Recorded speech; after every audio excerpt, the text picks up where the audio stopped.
ಈ ಸಮಾರಂಭದಲ್ಲಿ ಉಪಸ್ಥಿತಿರ್ತಕ್ಕಂಥ ಎಲ್ಲ ಪೂಜ್ಯರಿಗೆ ನಮಸ್ಕರಿಸಿ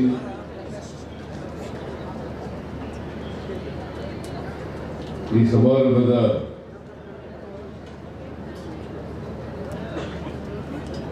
ಅಧ್ಯಕ್ಷತೆ ವಹಿಸಿರ್ತಕ್ಕಂಥ ಮಾಜಿ ಸಚಿವರು, ನಿಮ್ಮೆಲ್ಲರ ಜನಪ್ರಿಯ ಶಾಸಕರು ಆದಂಥ ಶ್ರೀ ಅಪ್ಪಾಜಿ CS ನಾಡಗೌಡ ಅವರ,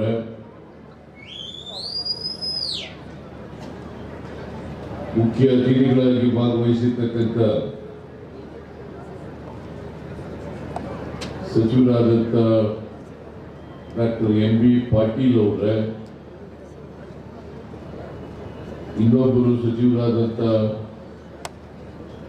ಶಿವಾನಂದ S ಪಾಟೀಲ್ ಅವರ, ಈ ಸಮಾರಂಭದಲ್ಲಿ ಭಾಗವಹಿಸಿರ್ತಕ್ಕಂಥ ಶಾಸಕರಾದಂಥ ಶ್ರೀ ಯಶವಂತರಾಯಗೌಡ B ಪಾಟೀಲ್ ಅವರ, ಮೇಲ್ಮನೆಯ ಸದಸ್ಯರಾದಂಥ ಪ್ರಕಾಶ್ ರಾಥೋಡ್ ಅವರ, ಶಾಸಕರಾದಂಥ ಶ್ರೀ ವಿಠಲ್ ದೋಂಡಿಬಾ ಕಟಕದೋಂಡ ಅವರ, ಅಶೋಕ್ ಮನಗೋಳಿ ಅವರ, ಮಾಜಿ ಶಾಸಕರುಗಳೇ,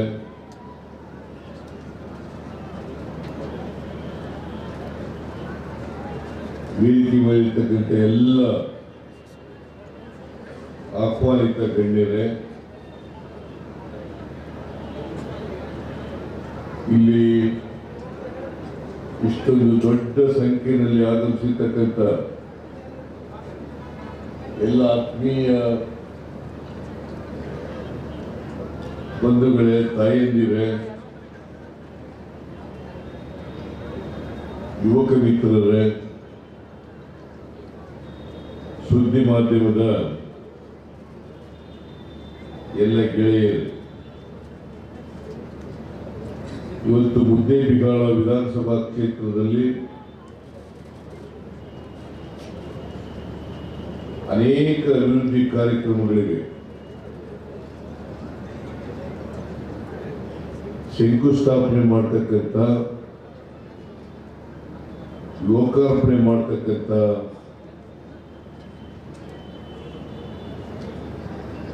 ಕಾರ್ಯಕ್ರಮಕ್ಕೆ ಚಾಲನೆಯನ್ನು ಕೊಟ್ಟಿದ್ದೇವೆ.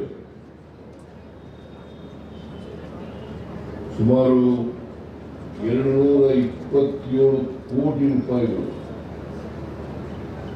227 ಕೋಟಿ ರೂಪಾಯಿಗಳ ಅಭಿವೃದ್ಧಿ ಕಾರ್ಯಕ್ರಮಗಳು, ಸುಮಾರು 98 ಕೋಟಿ ರೂಪಾಯಿಗಳು ಲೋಕಾರ್ಪಣೆ, 128 ಕೋಟಿ ಶಂಕುಸ್ಥಾಪನೆ ಕಾರ್ಯಕ್ರಮವನ್ನು ಮಾಡಿದ್ದೇವೆ. ಕೆಲವರು ಟೀಕೆ ಮಾಡ್ತಾರೆ, ಸಿದ್ದರಾಮಯ್ಯನವರ ಸರ್ಕಾರದಲ್ಲಿ ಅಭಿವೃದ್ಧಿ ಕೆಲಸ ಮಾಡಲಿಕ್ಕೆ ಹಣ ಇಲ್ಲ,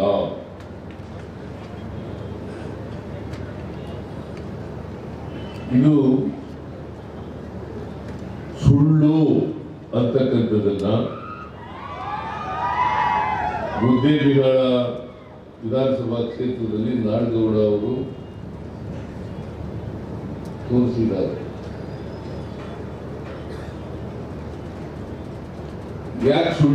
ಯಾಕೆ ದುಡ್ಡಿಲ್ಲ ಅಂತ ಹೇಳ್ತಾ ಇದ್ದಾರೆ ಅಂತಂದ್ರೆ,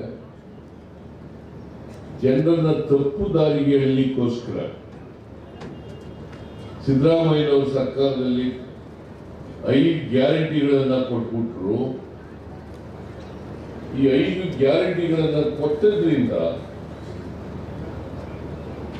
ಅಭಿವೃದ್ಧಿ ಕೆಲಸ ಮಾಡಲಿಕ್ಕೆ ಹಣ ಇಲ್ಲ. ಇದು ಅಪ್ಪಟ ಸುಳ್ಳು.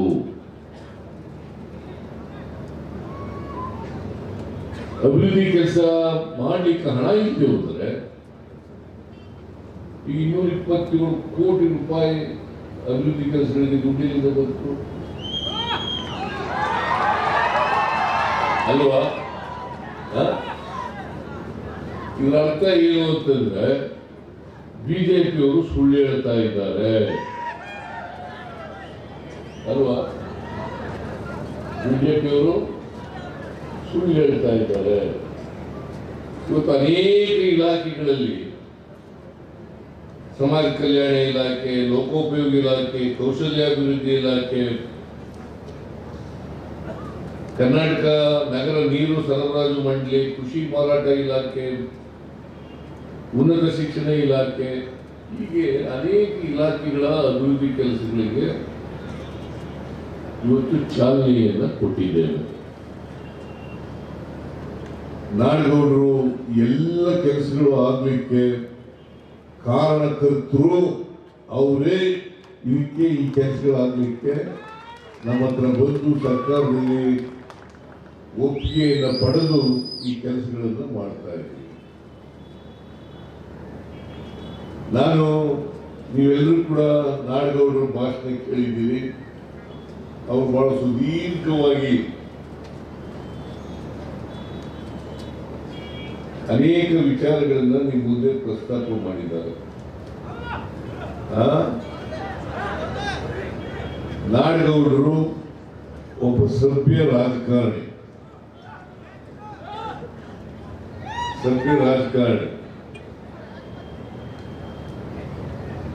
ಮತ್ತೆ ಬಹಳ ಬಿಜಾಪುರ ಜಿಲ್ಲೆಯಲ್ಲಿ ಒಬ್ಬ ಹಿರಿಯ ರಾಜಕಾರಣಿ ಅಂತಕ್ಕಂಥದ್ದನ್ನ ತಾವೆಲ್ಲ ತಿಳ್ಕೊಂಡಿದ್ದೀವಿ.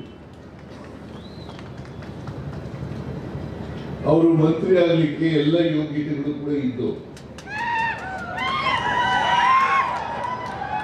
ಆದರೆ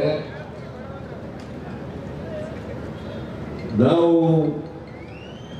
ಮಂತ್ರಿಗಳನ್ನ 15% ಜಾಸ್ತಿ ಮಾಡಾಗಿಲ್ಲ, 15% ಮಾತ್ರ ಮಾಡಬೇಕು. 224 ಜನರಲ್ಲಿ 34 ಜನ ಮಂತ್ರಿಗಳನ್ನು ಮಾತ್ರ ಮಾಡಬೇಕು ಕಾನೂನು ಪ್ರಕಾರ.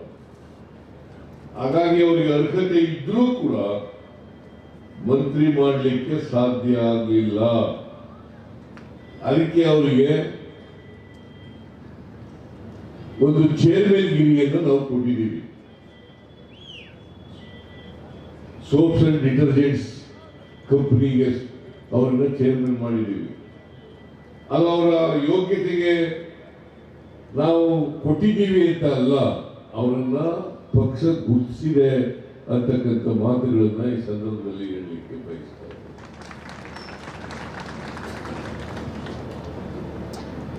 ನಾಡಗೌಡರು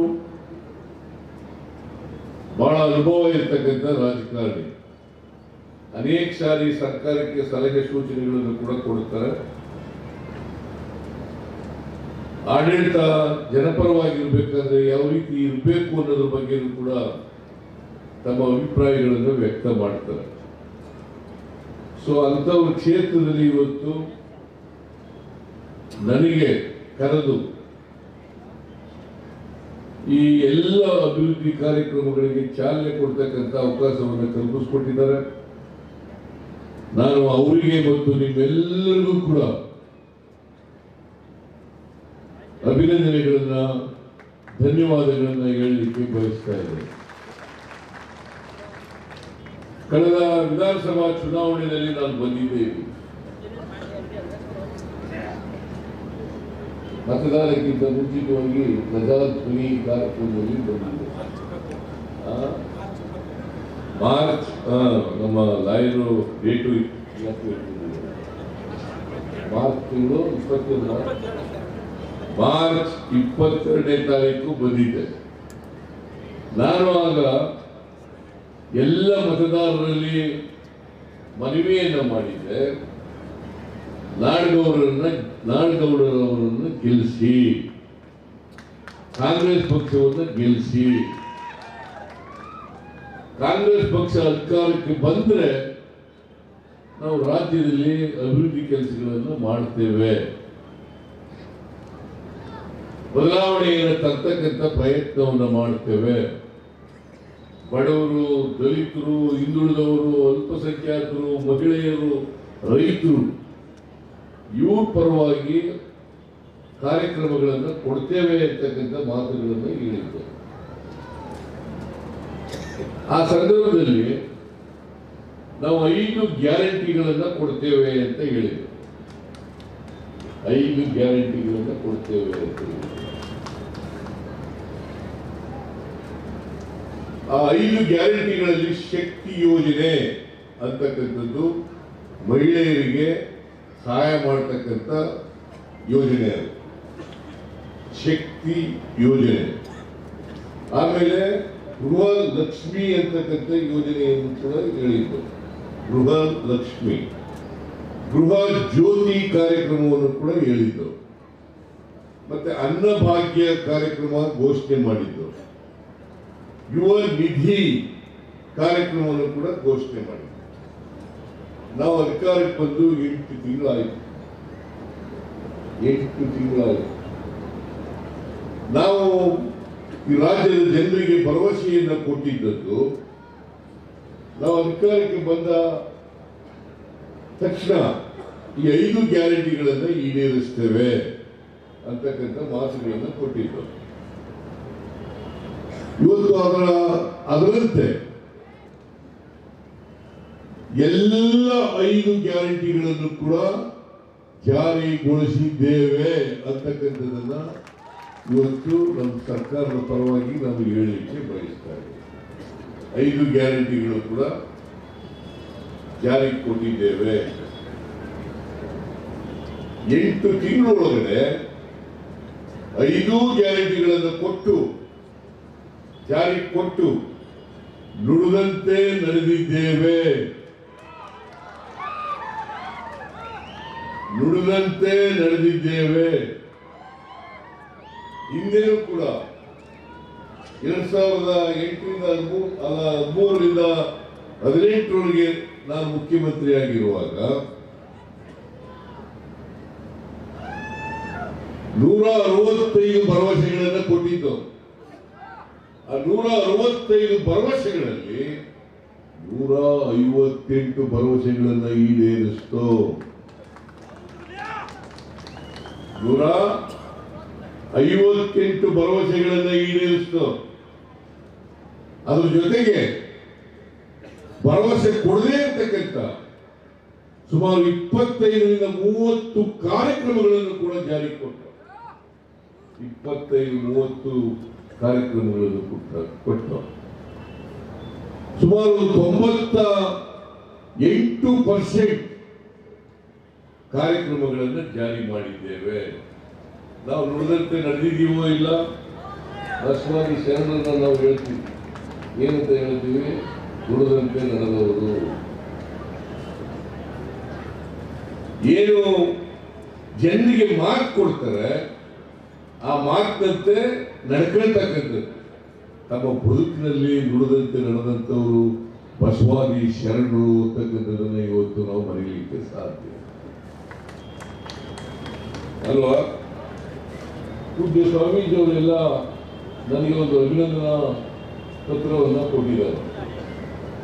ಕಾರಣ ಯಾಕಪ್ಪ ಅಂತಂದ್ರೆ, ಬಸವಣ್ಣವರನ್ನ ಸಾಂಸ್ಕೃತಿಕ ನಾಯಕ ಅಂತೇಳಿ ಸರ್ಕಾರ ತೀರ್ಮಾನ ಮಾಡಿದೆ, ಅದನ್ನ ಘೋಷಣೆ ಮಾಡಿದೆ ಅಂತಕ್ಕಂಥ ಕಾರಣಕ್ಕೋಸ್ಕರವಾಗಿ ನನಗೆ ಅಭಿನಂದನಾ ಪತ್ರವನ್ನು ಕೊಟ್ಟಿದ್ದಾರೆ.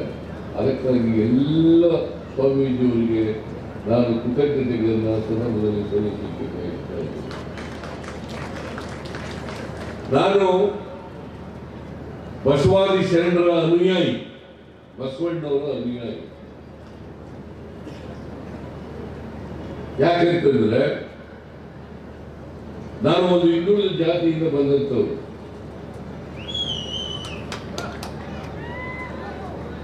ನಮ್ಮ ಸಮಾಜದಲ್ಲಿ ಹಿಂದುಳಿದವರು ಮುಂದುವರೆದವರು ಅಂತೇಳಿ ನಿರ್ಮಾಣ ಆಗ್ಬೇಕಾದ್ರೆ,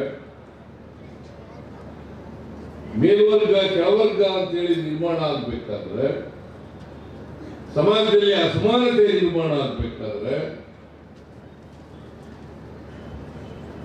ನಮ್ಮ ಜಾತಿ ವ್ಯವಸ್ಥೆ ಕಾರಣ ಅಂತಕ್ಕಂಥದ್ದನ್ನು ತಿಳ್ಕೋಬೇಕಾಗ್ತದೆ. ಜಾತಿ ವ್ಯವಸ್ಥೆ ಕಾರಣ. ಜಾತಿ ವ್ಯವಸ್ಥೆಯ ಪರಿಣಾಮವಾಗಿ ಸಾಮಾಜಿಕವಾಗಿ ಅಸಮಾನತೆ, ಆರ್ಥಿಕವಾಗಿ ಅಸಮಾನತೆ, ಜಾತಿಯ ವ್ಯವಸ್ಥೆಯ ಕಾರಣಕ್ಕೋಸ್ಕರ ಬಹುಸಂಖ್ಯಾತ ಜನರು ಅಕ್ಷರ ಸಂಸ್ಕೃತಿಯಿಂದ ವಂಚಿತರಾದ, ಯಾರಿಗೆ ಅವಕಾಶಗಳು ಸಿಕ್ತು, ಯಾರಿಗೆ ವಿದ್ಯೆ ಕಲಿತಕ್ಕಂಥ ಅವಕಾಶ ಇತ್ತು, ಅವರೆಲ್ಲರೂ ಕೂಡ ವಿದ್ಯೆ ಕಲಿತರು, ಮೇಲ್ವರ್ಗದವರು ಅಂತೇಳಿ ಗುರುತಿಸ್ಕೊಂಡ್ರು. ಹಾಗಾಗಿ ಅವರಿಗೆ ಸಮಾಜದಲ್ಲಿರ್ತಕ್ಕಂಥ ಎಲ್ಲ ಸವಲತ್ತುಗಳನ್ನು ಅನುಭವಿಸ್ತಕ್ಕಂಥ ಅವಕಾಶ. ಯಾರು ಕಾಯಕ ಮಾಡ್ತಾ ಇದ್ರು, ಕಾಯಕ ಮಾಡೋರು, ಅದಕ್ಕೆ ಬಸವಾದಿ ಶರಣರು ಕಾಯಕವೇ ಕೈಲಾಸ ಅಂತ ಹೇಳೋದು. ಯಾವ ಕಾಯಕನು ಕೂಡ ಕೀಳುವಲ್ಲ, ಮೇಲುವಲ್ಲ, ಕಾಯಕದ ಮೂಲಕನೇ ನೀವು ಕೈಲಾಸ ಕಾಣಬೇಕು. ಕಾಯಕ ಮಾಡೋರು ಉತ್ಪಾದಕರು ಎಲ್ಲರೂ ಕೂಡ. ಬಸವಾದಿ ಶರಣರು ಏನ್ ಹೇಳಿದ್ರು ಅಂತಂದ್ರೆ, ಕಾಯಕ ಮಾಡದೇನೆ ಬದುಕಬಾರದು, ಕಾಯಕ ಮಾಡೇ ಬದುಕಬೇಕು, ಕಾಯಕ ಮಾಡೇ ಊಟ ಮಾಡಬೇಕು. ಸಮಾಜದಲ್ಲಿ ಅಸಮಾನತೆ, ಸಮಾಜದಲ್ಲಿ ಏನಾಗಿತ್ತು ಅಂತಂದ್ರೆ, ಕಾಯಕ ಮಾಡೋರು ಯಾರು, ಉತ್ಪಾದನೆ ಮಾಡೋರು ಯಾರು, ಅದನ್ನು ಅನುಭವಿಸೋದು ಯಾರು, ಇದು ಅಸಮಾನತೆ ಸಮಾಜದಲ್ಲಿ. ಹಾಗಾಗಿ ನಾವು ಅಸಮಾನತೆಯನ್ನು ಕಾಣಲಿಕ್ಕೆ ಸಾಧ್ಯ ಆಗುತ್ತೆ. ಬಡವರು, ಶ್ರೀಮಂತರು, ಮೇಲ್ವರ್ಗ, ಕೆಳವರ್ಗ ಇವನ್ನೆಲ್ಲ ನೋಡಲಿಕ್ಕೆ ಸಾಧ್ಯ ಆಗ್ತದೆ. ಇವೆಲ್ಲ ಬದಲಾವಣೆಯಾಗಿ ಸಮಾಜ ನಿರ್ಮಾಣ ಆಗಬೇಕು ಅಂತಕ್ಕಂಥ ಕೆಲಸನ್ನ ಬಸವಾದಿ ಶರಣರು ಕಂಡಿದ್ದಾರೆ. ಅದಕ್ಕಾಗಿ ಈ ಜೀವನದ ಉದ್ದಕ್ಕೆ ವಚನ ಸಾಹಿತ್ಯದ ಮೂಲಕ ಬದಲಾವಣೆಯನ್ನು ತರಲಿಕ್ಕೆ ಪ್ರಯತ್ನವನ್ನು ಮಾಡಬೇಕು.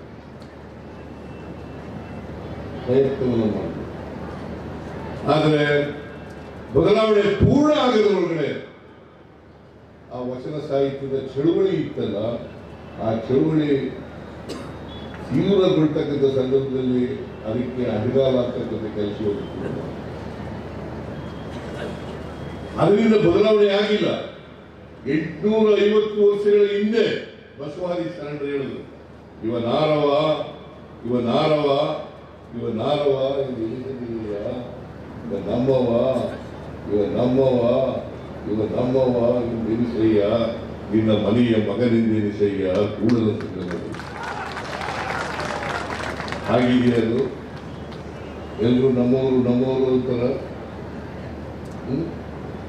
ಅದಾಗ್ಬೇಕಿಲ್ಲ, ಎಲ್ಲರೂ ನಮ್ಮವರು ಆಗ್ಬೇಕಲ್ಲ.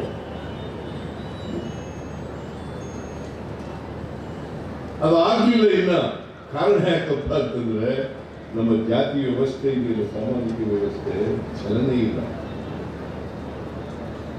ಜೇಟಿಗಟ್ಟಿದೆ. ಯಾವ ಸಾಮಾಜಿಕ ವ್ಯವಸ್ಥೆಗೆ ಆರ್ಥಿಕ ಸಾಮಾಜಿಕ ಚಟುವಟಿಕೆಗಳಿರಲ್ಲ, ಆ ಸಾಮಾಜಿಕ ವ್ಯವಸ್ಥೆ ಅದು ಜಡಿಗಟ್ಟಿರ್ತದೆ, ಚಲನರಹಿತವಾಗಿರ್ತದೆ. ಇದನ್ನು ನಾವು ಅರ್ಥ ಮಾಡ್ಕೋಬೇಕಾಗ್ತದೆ. ನಮ್ಮ ಜಾತಿ ವ್ಯವಸ್ಥೆ ಎಷ್ಟು ಮಟ್ಟಿಗೆ ಬೇರ್ ಬಿಟ್ಬಿಟ್ಟಿದೆ ಅಂತಂದ್ರೆ, ಆರ್ಥಿಕ ಸಾಮಾಜಿಕ ಚಲನವಲನಗಳಿಲ್ಲದೇನೆ ಅದು ಅಷ್ಟು ಸುಲಭವಾಗಿ ಅದನ್ನು ಕಿತ್ತಾಕಲಿಕ್ಕೆ ಸಾಧ್ಯ ಆಗಬೇಕಂತ ಪರಿಸ್ಥಿತಿ ಸಮಾಜದಲ್ಲಿ ನಿರ್ಮಾಣ. ನಾನು ಯಾವಾಗಲೂ ಹೇಳ್ತಾ ಇರ್ತೀನಿ ಒಂದು ನನ್ನ ಅನುಭವ. ನಾನು ವಿದ್ಯಾರ್ಥಿಯಾಗಿದ್ದಾಗ ಸೇದ ಬಾವಿಗೆ ನೀರು ಸೇರಕ್ಕೆ ಹೋಗ್ತಿದ್ದೆ. ಬೀದಿಗೆ ತಗೊಂಡು ಹೋಗಿ ನೀರು ಸೇರಿದ್ರು. ಆ ಬಾವಿಯಲ್ಲಿ ಕಸ ಎಲ್ಲ ಬಿದ್ದಿರ್ತಿತ್ತು. ಆ ಗುಬ್ಬಚ್ಚಿಗಳೆಲ್ಲ ಕಸ ಎಲ್ಲ ಆಗ್ತಿತ್ತು. ಆ ಕಸ ದೂರ ಆಗ್ಲಿಕ್ಕೆ ಬೀದಿಗೆ ಮೇಲೆ ಕೆಳಗೆ ಮಾಡಿ ಆ ಕಸ ದೂರ ಆದ್ಮೇಲೆ ನೀರು ತಗೊಳ್ತಾ ಇತ್ತು. ಆ ನೀರು ತಗೊಂಡು ಸ್ವಲ್ಪ ಒತ್ತಾದ ತಕ್ಷಣ ಮತ್ತೆ ಕಸ ಸೇರ್ತದೆ. ನಮ್ಮ ಸಮಾಜ ಸುಧಾರಣೆ ಆ ಥರ ಆಗೋಗ್ತದೆ. ಗೊತ್ತಾಯ್ತಾ ನಿಮ್ಗೆ? ಗೊತ್ತಾಯ್ತೇನ್ರಿ? ಹೆಣ್ಮಕ್ಳು ಕೂತ್ಕೊಂಡ್ರಮ್ಮ, ನಿಮಗೋಸ್ಕರ ನಾವು ಸಭೆ ಕರೆದ್ರೆ ಕೂತ್ಕೊಳ್ಳಿ.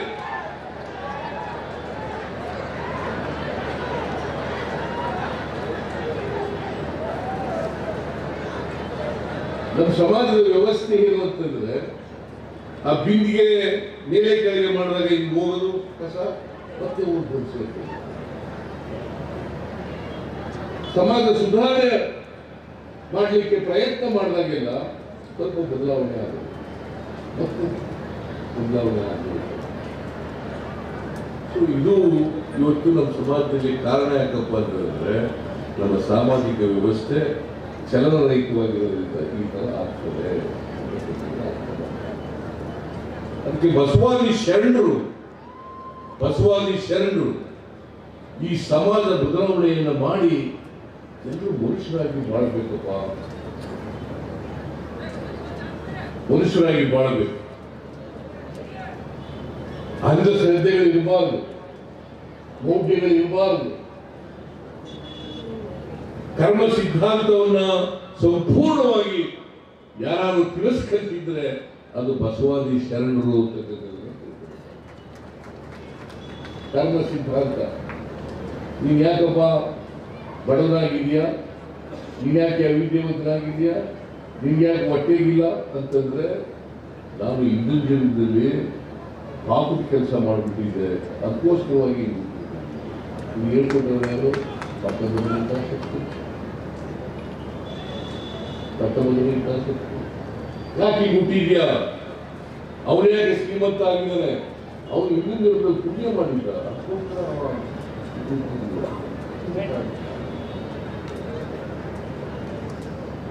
ಆಮೇಲೆ ನೀನ್ ಯಾಕೆ ಅವಿದ್ಯಾವಂತನಾದೆ, ನಾನು ಹಣೆ ಬರ್ಬಿಟ್ಟಿತ್ತಪ್ಪ, ಏನ್ ಮಾಡಕ್ಕ ಹಣೆ ಬರೀತಾನೆ ದೇವರು.